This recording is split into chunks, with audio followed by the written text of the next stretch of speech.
ഇന്ന് എന്താന്നല്ലേ, ഇന്ന് എനിക്ക് കുറച്ച് മുരിങ്ങയില ഞാൻ കടയിൽ പോയപ്പോൾ വാങ്ങിച്ചിട്ടുണ്ടായിരുന്നുണ്ട്, കുറച്ചേ ഉള്ളു. അപ്പൊ ഞാൻ ഇന്ന് അതാ മുരിങ്ങയിലയും പ്രോൺസും കൂടെ ഇട്ടൊരു തോരൻ വെക്കുകയാണ്. എനിക്കിന്ന് ലഞ്ചിന് ഇതാണ് കൂട്ടാൻ.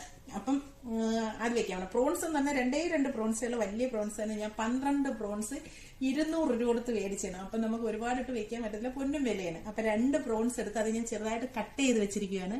ആ പ്രോൺസും ഈ മുരിങ്ങയിലയും കൂടെ ഇട്ടിട്ട് തോരൻ വെക്കുകയാണ്. അപ്പൊ അത് നിങ്ങളെ കൂടെ ഒന്ന് കാണിക്കാന്ന് വിചാരിച്ചു. അപ്പൊ എങ്ങനെ വെക്കുന്നതെന്ന് നോക്കാം. നല്ല അടിപൊളി ടേസ്റ്റ് ഉള്ള നല്ലൊരു കൂട്ടാനാണ്. ചോറിന് വേറെ ഒന്നും വേണ്ട, സ്പെഷ്യലായിട്ട് ഇത് മാത്രം. ഒരു സ്പൂൺ ഓയിലൊന്ന് ചൂടാകുമ്പം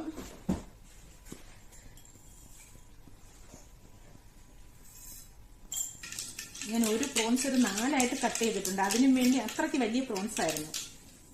എന്റെ നാട്ടിൽ കൊഞ്ചെന്നാണ് പറയുന്നത്. അപ്പൊ നമുക്ക് കടു പൊട്ടിയിട്ടുണ്ട്, അതിനകത്തോട്ട് ഈ പ്രോൺസ് ഇട്ട് കൊടുക്കാം. ഒരു 5 മിനിറ്റ് കൂടുതൽ അത് വെന്ത് കഴിഞ്ഞാൽ അത് നല്ല റബ്ബർ പോലെ ആകുമെന്നാണ് പറയുന്നത്. ചെറിയ ഇതായിട്ട് വേണം. അപ്പൊ നമുക്ക് ഈ മുരിങ്ങയിലേക്ക് കൊടുക്കാം.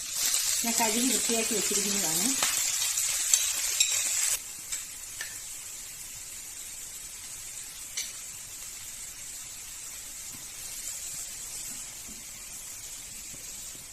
എടുത്തിട്ടുണ്ട്. അതിലേക്ക് ഒരു പിടി തേങ്ങ ചുരണ്ടി വെച്ചിരിക്കുകയാണ്, വെളുത്തുള്ളി, പിന്നെ ശകലം ജീരകം.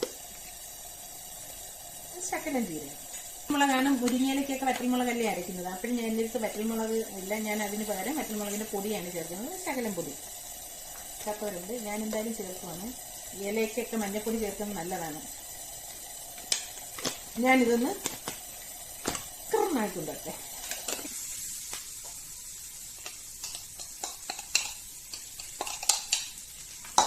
അരപ്പിന്റെ പച്ചമണം ഒന്ന് മാറുന്നവരെ 2 മിനിറ്റ്. അപ്പം നമുക്കിത് അപ്പൊ എന്റെ തോരൻ റെഡി ആയിട്ടുണ്ട്. വെറും 10 നിമിഷത്തിൽ തോരൻ റെഡിയായി. എന്റെ പ്രോൺസും മുരിങ്ങയിലയും കൂടെയുള്ള തോരൻ റെഡി ആയിട്ടുണ്ട്. ചോറിന് ഇനി വേറെ ഒന്നും കറി വേണ്ട, ഇത് മാത്രം മതി. സൈഡായിട്ട് വേണമെങ്കിൽ ഒരു അച്ചാറൂടെ വെച്ചാൽ നല്ല അടിപൊളിയാണ്.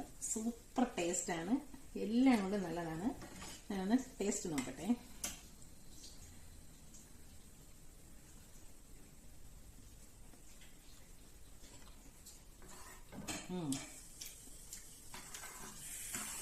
മുരിങ്ങയില കഴിക്കാത്ത കുട്ടികൾക്ക് ഇതുപോലെ വെച്ച് കൊടുത്ത് ചോദിച്ച് അവർ വാങ്ങിച്ചു കഴിക്കും. നല്ല അടിപൊളി ടേസ്റ്റുള്ള നല്ല സൂപ്പർ ഒരു കൂട്ടാനൊന്നും ചെയ്തിട്ടില്ലാത്തവര് ഒന്ന് ചെയ്ത് നോക്കിയിട്ട് അഭിപ്രായം പറയണം കേട്ടോ. അപ്പം അടുത്ത വീഡിയോ